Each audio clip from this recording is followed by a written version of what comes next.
Good morning, this is Dwayne, sometimes known as a headless piano teacher because my head doesn't appear in my videos. And today I'd like to talk about stacking thirds. You know what intervals are. Intervals are the distance between any two notes, like the difference between C and D is a second. The difference between C and E is a third. Fourth, fifth, sixth, seventh, eighth. Okay? So today we're just going to talk about thirds and what you can do with thirds. By stacking thirds in various ways, you can create all kinds of different chords. First, we'll define what a major third is. A major third is where you have two whole steps. A whole step is from key to key with one key in between. So that's a whole step. This would be a half step, and this is a whole step. Now we need another whole step above that. Not a half step, but a whole step. So we have a whole step and a whole step. That makes a major third. Okay?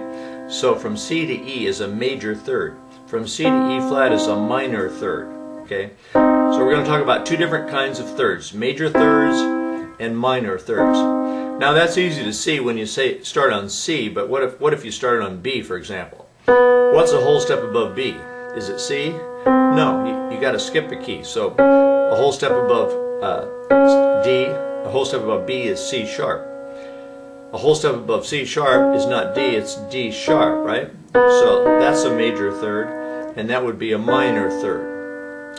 What if we started on B flat? What would be a major third above that?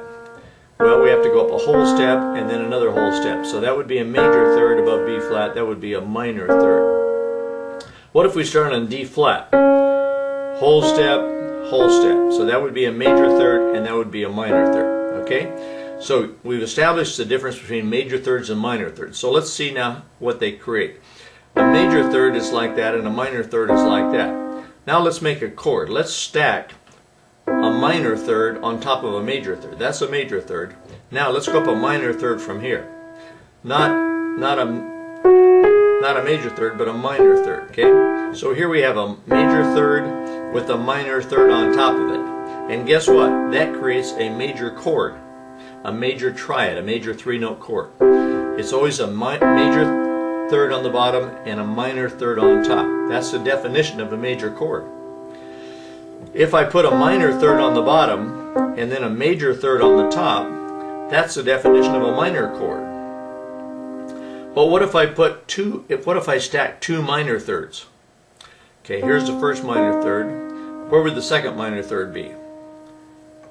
Well, that's a major third, so that's a minor third. So if we stack two minor thirds, we get a diminished triad, a diminished three-note chord, diminished triad. Okay? So far we've had a major chord which is made out of a major third with a minor third on top. A minor chord is made out of a minor third on the bottom and a major third on top.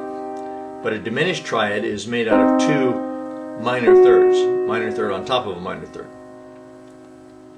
Now if I stack another minor third on top of that, I have what's called a diminished seventh. I know that looks like a sixth, but technically it's a B double flat. It's a diminished seventh. And this is not the video that explains that, so I won't go into detail on that. You can just take that by faith if you want. Okay. Now, if I stack two major thirds, there's a major third. What if I stack a major third on top of that? That would be a whole step. Whole step would be no, wouldn't it? So what chord do I have there? I have an augmented triad. An augmented triad. So there's the four main kinds of chords: major, minor, diminished, and augmented. And we created them just out of major thirds and minor thirds, didn't we? Again, a major chord is made out of a major third with a minor third on top. A minor chord is made with a minor third on the bottom and a major third on top. A diminished chord, diminished triad, is made out of two minor thirds. And an augmented triad is made out of two major thirds. Now let's come back to a major triad. If I put a major third on top of that, then I have what's called a major seventh. If I put a minor third on top of it, that's just called a seventh. The technical word for that is a dominant seventh, but in common parlance it's just known as a seventh. Okay. But what if I make a minor chord and then put a minor third on top. That's called a minor seventh. I could have a minor chord with a major seventh on top,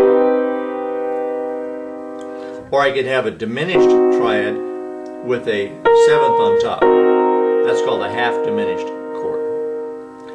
Okay, so you see you can stack thirds by major thirds and minor thirds to create all those kinds of chords. And we could take it further into ninths, 11ths, and 13ths and come up with lots and lots of variations, but we need two hands to do that because I just ran out of fingers, didn't I? My hand's not big enough to play a ninth using 5 fingers, so I have to do it down here, and we'll take that up another time.